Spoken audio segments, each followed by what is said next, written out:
Hello, Akko here again. Welcome to episode 23 of my Feed the Beast Ultimate Let's Play. As you can see, I'm starting down here in my quarry. I've just been having a quick check in here and I found that I've come across a dungeon, a little mini dungeon, and I've looted all the stuff out of it, power 3 book, etc. And I pinched a zombie spawner. So I found two dungeons up to now in here. And from the other episode, remember back at the Thaumcraft dungeon near the temple in the jungle, 1,000 meters that way, we've got another one, so there's 3. So I'm slowly collecting more souls. I've got a creeper shard as well. I'm gradually putting stuff together. Where's my bag? There it is. Gradually putting stuff together to get more spawns on the go. The zombie and the skeleton I plan to use an anvil to make something else, so they may go towards the creeper or the cow or the chicken. Obviously cow for leather, chicken for feathers, creeper for gunpowder, that's what I'm going for. Since last episode I've made some more Thaumcraft weapons. I didn't get repair on the pick again, so I'm still using this pick until that wears out. Then I'll use that pick and then I'll eventually make another one, try and get repair on it. I've got repair on a hoe of growth, which is pretty useful. They can grow silverwood trees instantly. Got repair on a shovel. I've already got a shovel, so I'll be using that one up first. And got repair on an axe of the stream, which is also nice. So I'm getting to the point where I've got a full set of Thaumium weapons and tools with repair on it. I also enchanted up my bow, and I got power 3 and infinity 1 from the enchant, which was nice, and so I've added the rest to it. So I combined it with another power 3 book to make it to power 4. You can make it to power 5. It goes the same. I'll be getting to sharpness 5 one day for that. I added punch tool, which is the same as knockback, and flame, which is like fire aspects on melee weapons. So now I only need 1 arrow with that. So I've renamed it after a sniper rifle. So now we can actually, at some point, I can go and have a go at the Ender Dragon and see how I do against her. So my toolbag's pretty busy. That's a Thaumium scoop I've got no texture for. And you see the quartz cutting knife's changed its texture. I've added textures for the ME stuff. You see I've got some ME stuff in my bag here, because part of my plan for this episode is to do a bit more ME stuff. So I'm going to put that back in there. See, I've named all my bags as well, so that I don't know if I showed you that before, but I've named all the bags so I can actually know what's in which at a glance. And I'm kind of pretty organised in the bag there now, carrying everything that I need. So, without further ado, let's get back to my house. Now you can see my house is only 100 metres away. I'm quarrying in the wasteland near my house now. It's getting me a lot of quartz. That's quartz there and this updated texture. The guy who does the Feed the Beast texture pack, the actual collection of all the separate mod texture packs, he hadn't updated for a while, but I believe in a message on the forum he's got his PC back, so there should be an updated full texture pack for the Sphax for all the ultimate stuff pretty soon. That should be coming pretty soon, hopefully. When you left me, I was quarrying in my basement, and you can see I finished quarrying down there. Oh, the well's not loading at all there. Load in, please.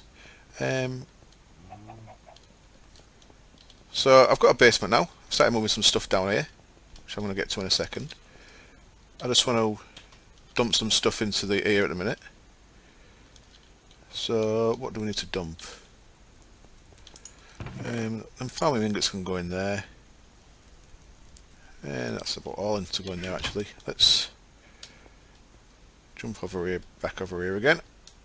There's a couple of things I want to show you as well that have been on the floor for a while that I've failed to mention, that I want to make sure you know what they're there for.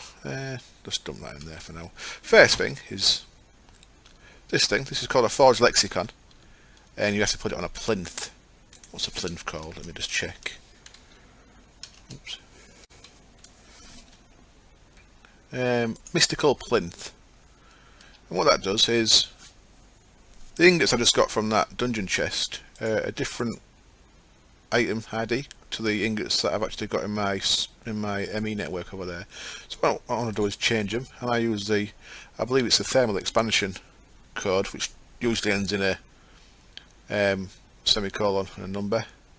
Or is that a colon? I forget. So it's the one that ends in the double dot and then 60 something generally. So I was changing so you just put your ingots in there, you find a target that you want them to change to up there, you click that button, it'll change them into that type of ingot, so they'll stack with your other ingots. So the copper is 64, there we go. So now if we go to our ME network over here, that's 665, you see, that's got that same 64 item code. The ones that I've got generally more than one, like silver, lead, you see I put them all to that item code with just a 2-digit number at the end. So they'll stack onto there now. So that's pretty cool. Let's just, right, I don't know what else to dump in there. End up with another bucket somewhere. And buckets from everywhere. I've opened up this bit of the house so you can get down into the bottom. I'll probably do something a bit easier to get down at some point, and real quickly we can just break the floor here. You can see I quarried right down to bedrock. I put in a floor at level 20, just so, because if you go down real low, oops, got a bit of a lag spike then. If you go down real low, you get the void fog. So I've put a floor at 20 so we don't get void fog. So I can actually build stuff down there at some point if I wanted to. So let's just get back up here nice and quick. Repair the floor. And we'll carry on. So yeah, the Ford lexicon I've had for a few episodes and I forgot to mention. So I just thought I'd show you what that floaty about book there is in the floor. The other thing that's been in the floor that I never mentioned, I showed you the pre-format, obviously. I showed you when I formatted, I think, one of these discs. You see that these are all chained because of the texture pack update I made. So I think you've seen that before. 64K storage for the ingots and the gems. And my next one's going to be organic, which I'm going to make in a minute. The thing I didn't show you was this thing next to it. This is the pattern encoder, and this is what you start using to autocraft. But I ain't started doing any of that yet. I made the pattern encoder, but I've done nothing at all with it yet. So I just wanted to tell you what that was for. If you look at previous episodes, you can see what the standard texture is, so you recognise it. So one of the things I did want to do is I've carried on making storage upgrades, and generally if I put something in this one, it's been passing around, so we end up in this one with the storage cluster, which is the 64K one. Let's just throw that book in there for now. I think I need everything else on me. And what I've got in here is somewhere. Where are you? I pressed auto sort by mistake last time I was in here. So everything's been moved around. I'm looking for storage housing. There they are. So this is a storage cell housing. And what that means is it was a storage cell, but combine that with the 64K and that becomes a 64K storage thing. Now, if you put that in your hand, shift right click it, it pops the storage cluster out, which is that's how I ended up with the storage cell housings. They did have the 1K ones in at some point, and I just popped the 1K ones out as I've upgraded them and made them into the 64K. So once you've made a few storage cell housings, you don't actually need to make any more of them. They are pretty easy to make, to be honest. There's no big deal. You can't actually make them on their own. You actually have to have a storage cell when you make them. So let's just have a look at 1K storage.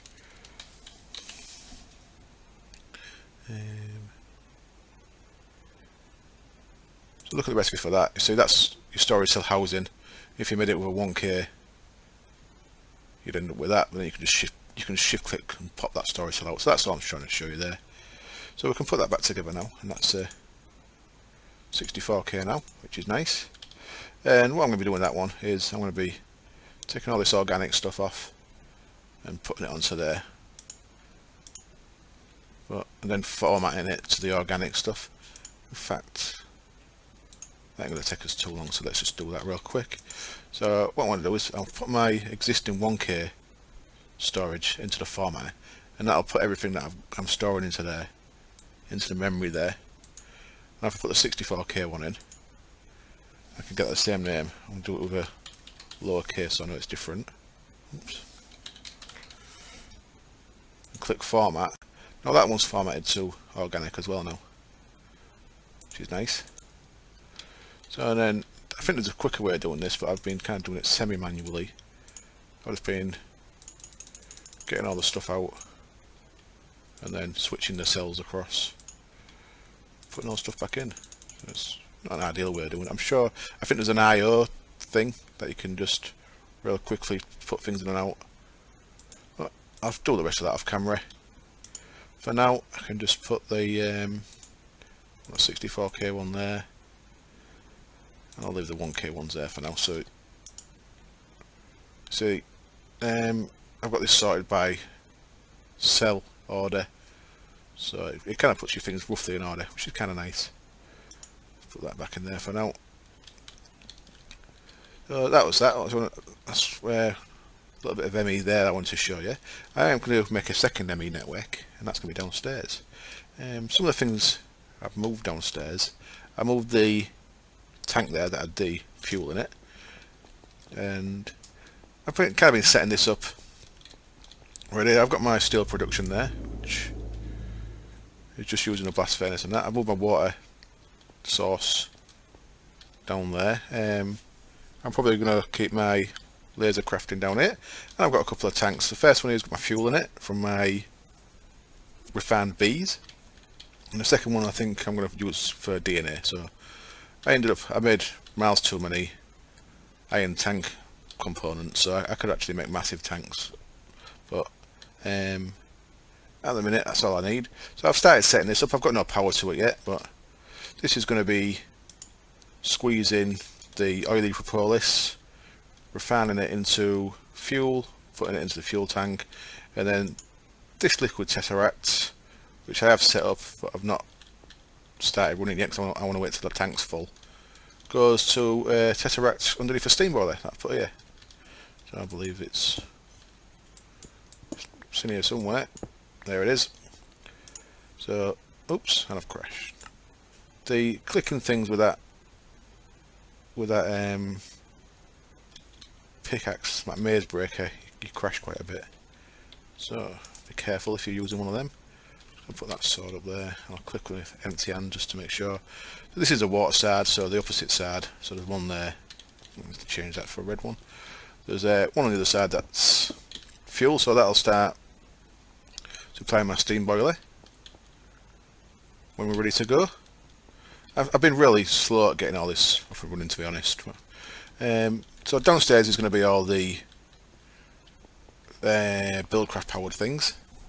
So the steam boiler is going to have steam engines, run some power conduits, and I'm going to move all the B stuff into this square. The plan is for this entire floor to be full of aviaries. Now I've got aviaries, that's for birds, alvearies. I've got one down here. The one down here is my refined one. And that's working away. I've upped the stats on these quite a bit from some of the other bees I've got. So if you look now, I've got the longest lifespan from relic bees. I've still got the fast speed because I'm still waiting for.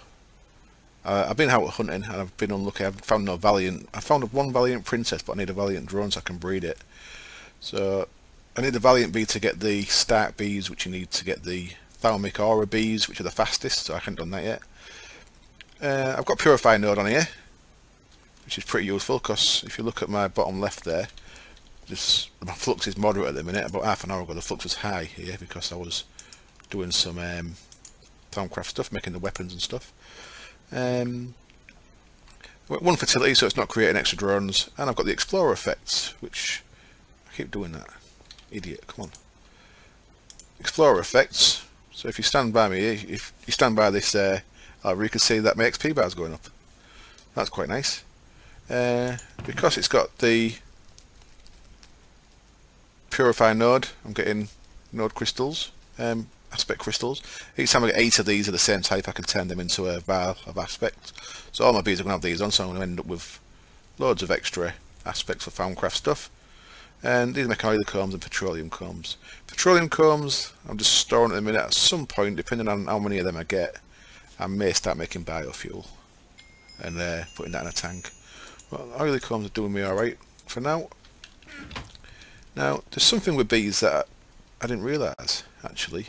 And I messed about and I bred up to an elastic queen. You see, I've restarted the server today, so all these apiaries aren't working, because when you restart a server, you have to break them and replace them in a minute. So this isn't actually doing it. I made elastic queen, which makes rubber. And it makes it in the form of latex combs. And then I was messing around, I thought I'm getting miles too much propolis, like 22 stacks of propolis. I thought, what else can propolis go into? And this is something I didn't know, and I know quite a lot about bees, if I'm being honest. But I don't know everything. There's always new stuff to learn. And I was looking through there, and I saw that you can make propolis into sticky resin, so that's kind of nice. So a lot quicker and easier than using rubber trees, definitely. So I've been putting some of the propolis into there, and I'm getting quite a lot of propolis because quite a lot of the things I'm making give extra. Now, you see this when you squeeze stuff, you get extra propolis. The bees I'm using, I've got an Imperial and an Industrious in a minute. The Industrious puts out stringy combs, and I think they drop propolis as well. So I'm getting quite a lot. So I've got no hassle for rubber. I've got plenty of rubber, which is also nice. Once this goes downstairs, I'll be automating it better. That's part of why I wanted to move it, so I can actually get it set up right now. So the sticky resin can just go in the centrifuge extractor. You see it's full of rubber already from stuff I've already thrown in there. So I've really got no trouble for rubber now. I've got plenty of rubber. That's from an Industrious bee, which is quite easy to make. So even if you don't like bees that much, you can get to Industrious pretty quick. I can show you in the data bank there. Industrious, diligent and wary. Diligent and wary is wary is diligent, and cultivated. Cultivated is pretty straightforward. Diligent's common and cultivated, and then your common and cultivated are your base ones that you get from your thing. So it's quite easy to get that. So that's probably the easiest way of getting rubber, to be honest. It's not the easiest, at least a very easy way of getting rubber. As you see, I've been throwing plenty in there. Yeah, so that's that. Right, what else did I want to cover? What I wanted to cover was I was going to start a second ME network down here. For that I need power down here as well, so I may have to get some power down here first. What I'm going to do is I'm going to cut the episode there, double check what I've covered, and see where to go next. Oh, let's mention a couple of other things first. That's still sat there. That's gone nowhere yet, because I've not been lucky enough to get another iridium in there yet, which is unfortunate. Yeah, definitely no iridium in there yet. I could go and get some sheldonite and process that, but I'm in no massive rush, so we still haven't made the matter fabricator. I believe it's still at the same stage it was in there. I've done no more with it really, so that can come. I haven't done that yet. But alright, I'll be back in a bit and we'll get some power sorted down there, I think. I'll see you in a bit. And we're back. Just been putting together a couple of things for the matter fabricator. Just thought to make the teleporters, so I thought I'd share that with you. And I think I made all the bits we need. A couple of advanced machine blocks. You need for the middle. You need 2 teleporters, so I'll be making 2 of these. You need 2 of them guys. What else do I need? A couple of diamonds, okay. These frequency transmitters are just real straightforward. They're just a circuit and a cable. And so we need some glass fiber cable, of which I made quite a lot of. And I generally make things, I try and make things in stacks at a time whenever I make anything,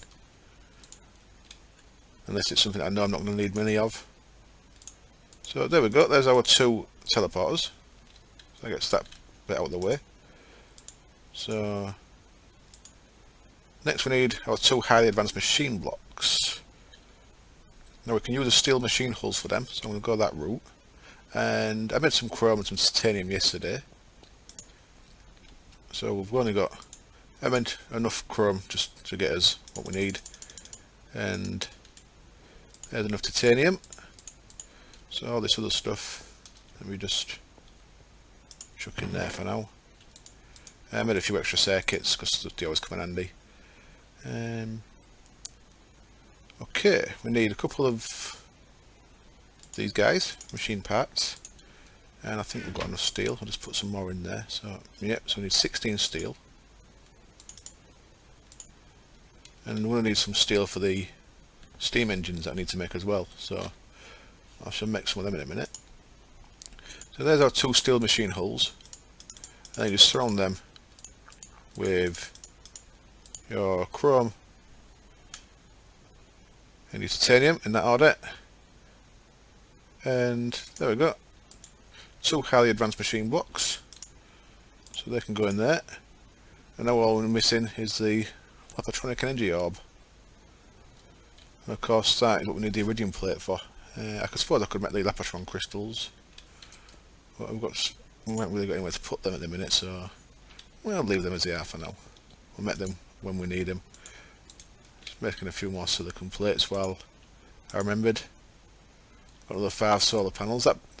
Them 6 banks of 8 are done there, so they've been steadily getting me some extra power. Another thing with the bees that I failed to mention is one of the next bees that I'm putting into production is demonic bee, which is the top of the end line of bees. Demonic bee, there's one there. I'm going to make it so it's nice and safe and it can work up here. What they drop is this stuff, phosphor. And if you look at phosphor, it took a little while. In a squeezer with some dirt or sand or cobble, it makes lava, which that's pretty cool. So once on the main server, I've got like a barrel full of 64 phosphor. I've never used it, so we can actually take over some of the lava production from the lava station just by getting phosphor. I want the demonic bees because they produce glowstone, so it'll just get me a steady supply of glowstone. So I might as well use the phosphor as well. So I'll probably set that up into a tank and a squeezer set up. I actually might have that as a 3rd tank and squeezer set up here, so I've got 3 in a row. That makes sense. Probably do that. So yeah, that's pretty useful as well. So yeah, we're still waiting on our next bit of iridium. For that, something I made that I've got in my inventory is, this is a ME crafting terminal.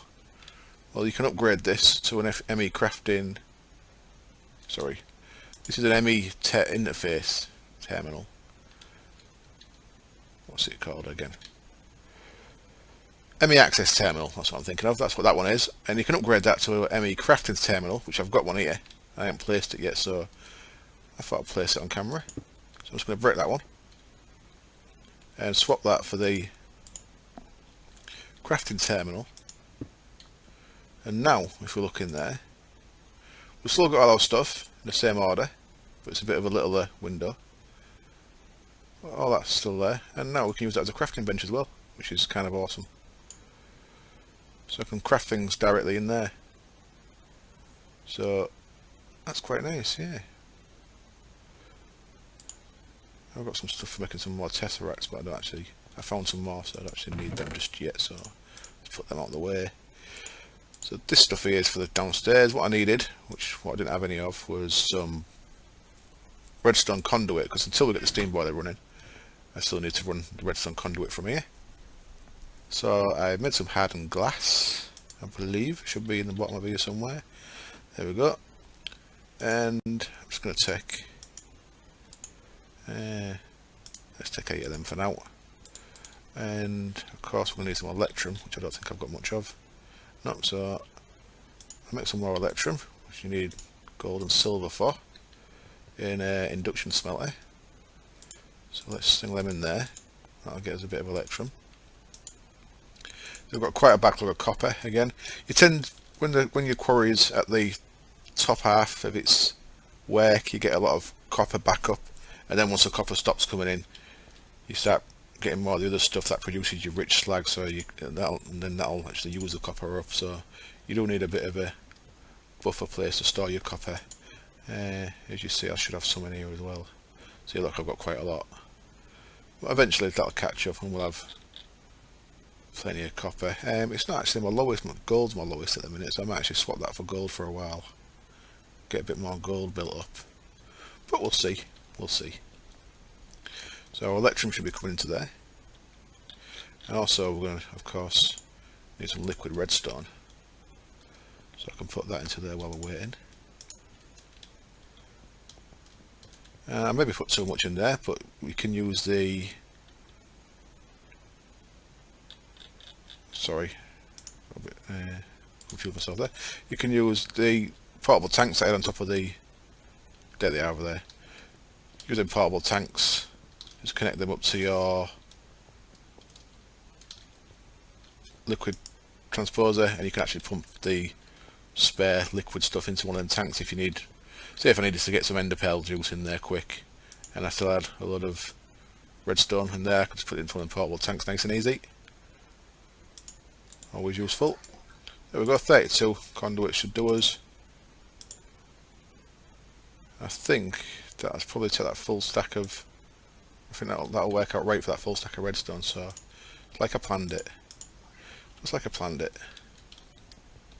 Now when I cut again, I'm going to run some of this pipe downstairs and start working out how I want that piping set up, and we'll set up that second ME network, so back in a bit. Okay, we're back again. This is going to be a bit messy. I'm just going to throw this all down here for now, and then actually sort it out into a tidier system when I work out exactly where it wants to go, so I can take a bit more time with that off camera. That 64k storage that I was starting to use for organic, I've emptied again. I'm going to use it down here. I'm not going to have an ME drive down here. I think where I'm going to process stuff, I should be able to just get away with an ME chest with that 64k in it. I'd actually want massive amounts of materials down here. So there's our second controller, and as I say, for now we're just going to have a chest, ME terminal, ME interface, sorry, ME terminal, sorry, I've got them wrong way around here. ME terminal, ME interface, and then next to our ME interface we're going to want ooh, I thought there was item tesseracts, but they're not. They're unattuned. I'm going to want item tesseract. So a similar step to this here. Well, pretty much exactly the same, to be honest. Have I got any item tesseracts? Yes, I thought I had some. Grabbed the wrong thing. So what we're going to have is item tesseract on there, and that's going to need a new number, so I'm going to start these at number 10, so I'll call it number 10. I'm going to call it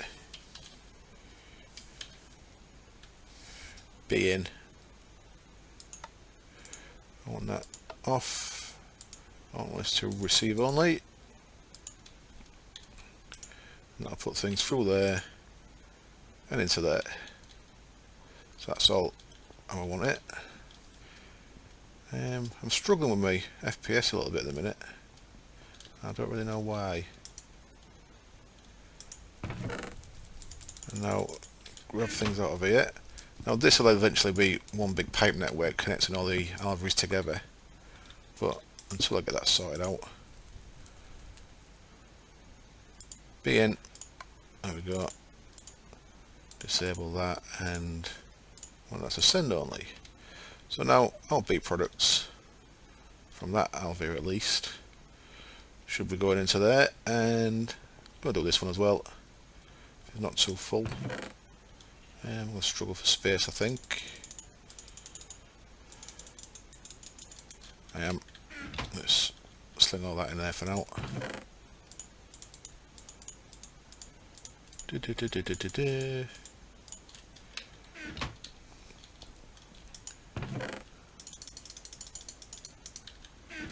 I had a complaint a few episodes ago about my background noises. My mouse clicks are really loud and irritating. I apologise for it, but I don't really know how to make a difference with that, if I'm being perfectly honest. I don't know what I need to do. I suppose I could get a more expensive mic, but at the minute that's not really an option, unfortunately. But, if I start making enough money to actually start using some money towards improving my setup, a better mic that doesn't pick up my mouse would definitely be a priority. So that's something we can look at in the future. But for now, I'm afraid that noisy clicking is something you may have to put up with. I apologise for it. Jesus, my FPS is really shitty. So we've got no items in there yet, which is okay. Why are you going in there? So we'll let that out off camera. I'll be back in a second. I'm back again, and of course I'm being an idiot. We've got no storage device in the chest.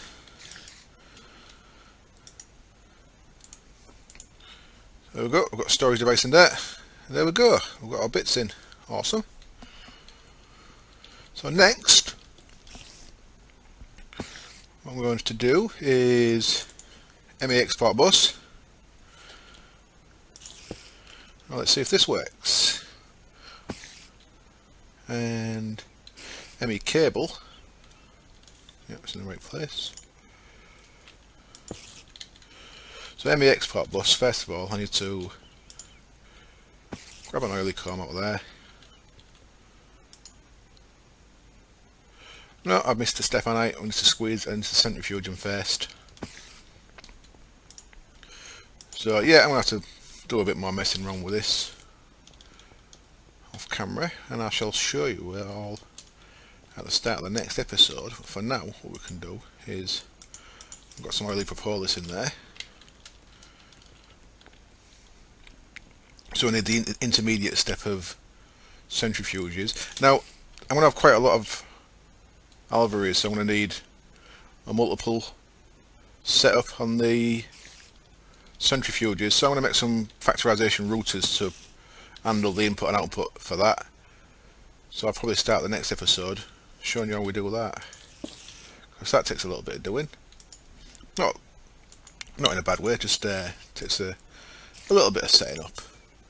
So I'll have oily propolis there, and we can put our rest of our oily propolis in there. And then when we connect this up